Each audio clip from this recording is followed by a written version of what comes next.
Make sure you're very leery and very careful when it comes to Indianapolis Colts running back Jonathan Taylor for 2023 fantasy football. This is a Fantasy Sports Boss. And like always, if you're new to the channel, make sure you hit that subscribe button. Also hit the like button.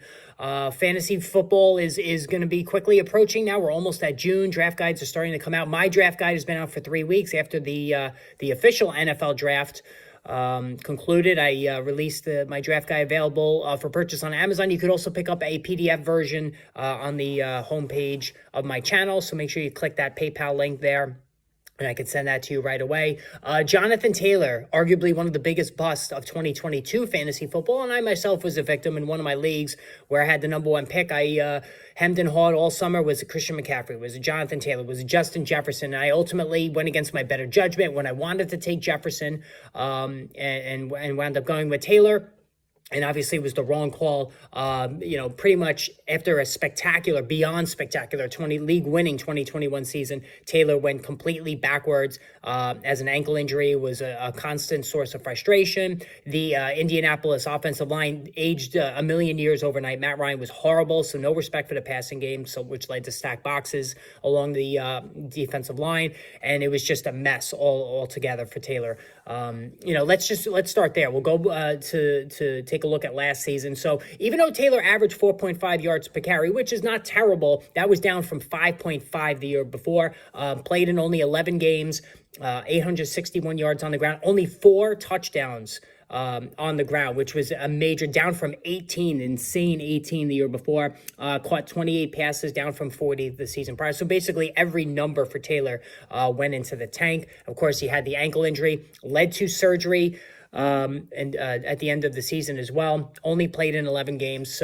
But it was just overall a very frustrating season. And I probably figure that the majority of Taylor owners did not win their leagues last season. So it was very frustrating on that sense. But the irony for me, believe it or not, is that the league that I did draft him number one overall, I did win my league, but that was more due to being able to take Travis Kelce in the third round at the beginning of the third round, because I had the number one overall pick more than anything else. So I was able to survive that. But now, going forward, I have a lot of reservations about Jonathan Taylor, okay? Quite a few.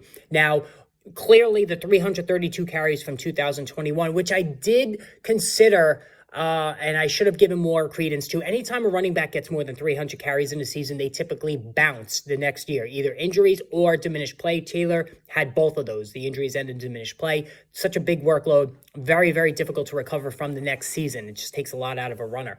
The other thing with Taylor is now he's only 24, all right? He turned 24 in January, which is still a young age. Typically with running backs, when they reach 26, I give them a full audit. 27, I'm out completely. So on age alone, Taylor looks solid still.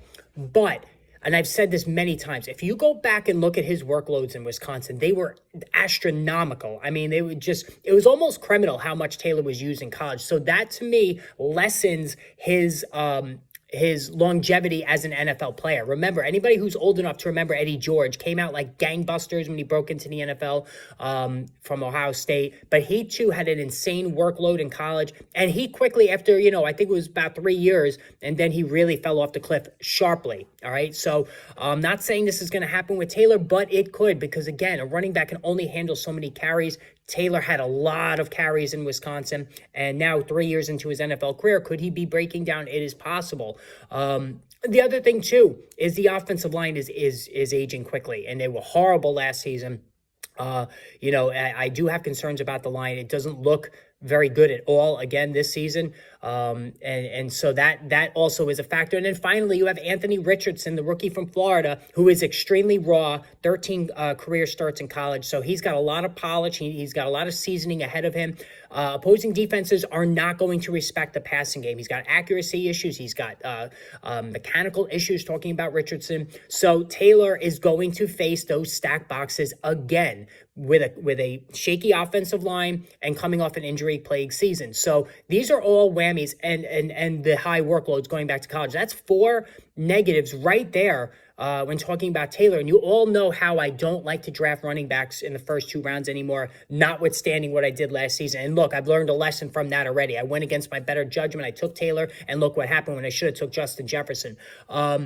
I'm not going to make that mistake again. I know he fits the age criteria of backs that I am willing to go after, but I'm more interested in using the second round or the third round to get my first running back. I'm not interested in Taylor. I'm not going to draft him proactively. If he falls to me in the second round, the late second round, which he won't, then maybe I would take the punch, because everybody's has value at a certain price. But I'm not chasing Jonathan Taylor. I'm going to let somebody else have him with all those issues we talked about, and just try to go with somebody that I have less concern with going forward. All right, again, hit that subscribe, hit that notification button, and pick up the draft guide using the link on the homepage or through Amazon. We will talk soon.